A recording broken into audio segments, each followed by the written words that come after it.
আসসালামু আলাইকুম।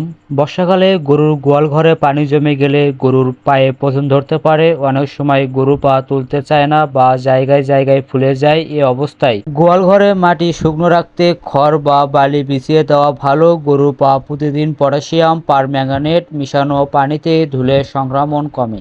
গরমকালে গরুর দুধ অনেক সময় কমে যায়, গরু হাঁপায়, ঘাম বেশি হয় এবং খাবারের রুচি কমে যায়। এ সময়ে দিনে অন্তত 2 বার ঠান্ডা পানি দিয়ে গোসল করানো দরকার।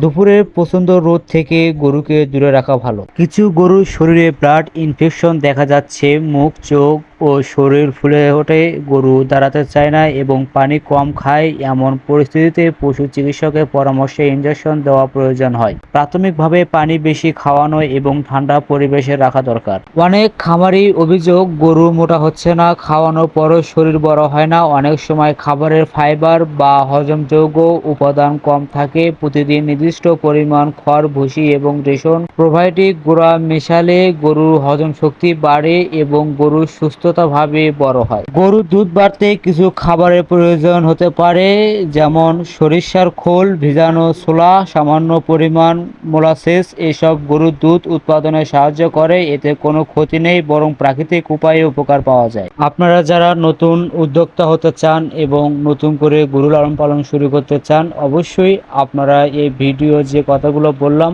আপনারা মনোযোগ সহকারে মানবেন।